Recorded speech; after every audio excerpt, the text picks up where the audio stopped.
はい、サイバーコネクト2が開発している復習3部作で、達成したいのは何でしょうか？ 3 部作それぞれの目標は何ですかっていうことなんですけども、はい、こちらもですね、すでに発表だけは、させていただいてます、サイバーコネクト2が展開する、自社パブリッシングタイトル、復習3部作、戦場の風雅、そして東京百鬼門、セシル、この3タイトルになるんですけども、今のね、昨今のやっぱこうゲーム開発っていうものが、特に PS4、そしてこれから始まる PS5、どんどんね、開発の規模がやっぱ長期化、大規模化、してきてる中で、やっぱこう10年ぐらい前のね、やっぱ PS2、ぐらいの頃のその開発規模、10人、20人ぐらいで、やっぱ1年から1年半ぐらい、これで一本こうしっかり仕上げて、長い時間、こう、全方位的に遊べるんじゃなくて、短い時間ね、集中して遊んでもらって、面白かったなと、じゃあ次のゲームソフト買ってみようかなと、いうような形で、こう、なるだけこう、安価で、お届けしたいって思っている、プロジェクトです。で、これは目的はもちろん2つあって、1つは、サイバーコネクト2にいる、若い、スタッフの、育成のためですね。今やっぱ一本作るのに、ドラゴンボールやナルトの規模だとやっぱ3年とか、ドラゴンボール実際5年かかりましたから、やっぱそれだとやっぱこう一本仕上げて初めてこう一人前みたいな、ところがやっぱ開発者にはあるんですけども、そのやっぱこうスパンがどうしても長くなってしまいがち。なので、なるだけこう、小規模、短期間開発のプロジェクトでやっぱ経験を積んで、それからまたこう、次の選択肢をね、広げてもらうような、こう、成長を促すためのやっぱこう、プロジェクトであり、そういった目的を持っています。で、もう一つは、やっぱり、サイバーコネクト2がやっぱ考えている。こういったことやりたい。こういうのがあったら世の中驚くんじゃないかなって思うものを、大規模にやると、やっぱり、本当もう、うちまで200人しかいませんので、そんなにいくつもやっぱ、出せませんので、なるだけこう、コンスタントに、世界中に対して、我々が今やっぱ考えていることを、なるだけ短い時間でお客様に提供する。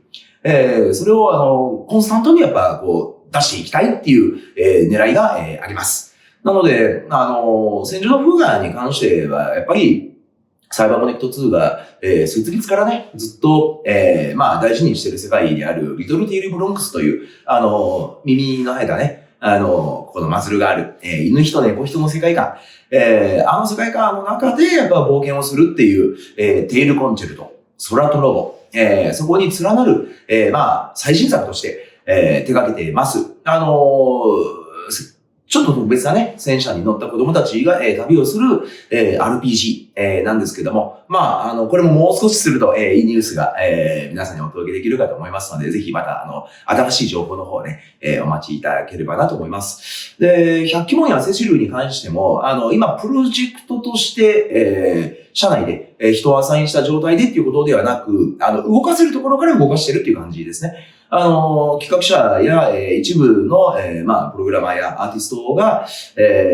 しずつ、コアな部分だったりとか、シナリオだったり、デザインだったり、ゲームの、使用書だったりっていうところを、進めてます。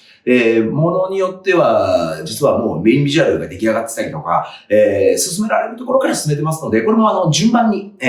情報の方をまた出していきますし、百鬼門はね、舞台が大正、ロマンなんですけども、大正とスチームパンクを合体させてて、ちょっと独特な世界観の中で、スピード、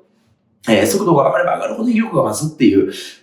一つの方向に特化したね、パルクールアクションを、目指してます。すごく、とんがった内容になっていると思います。で、セシルに関しては、なんでしょうね、こう、ある種、スラッシュアクションというよりも、格闘ゲームに近いかな。やっぱこう、本当クソみたいな関係を持った4姉妹がやっぱ殺し合う。そういう、アクションゲームではあるんですけども、やっぱりここにも、サイバーコネクト2らしい、ちょっとこう、エグさというか、驚きが、待ってますので、ぜひ、楽しみにしてほしいなと思います。それぞれ実は復習3部作って、一括りにはしてますけども、全然それぞれがやっぱ商品力の違う、作品を今、用意してますので、ぜひ、楽しみに待っててください。では、また。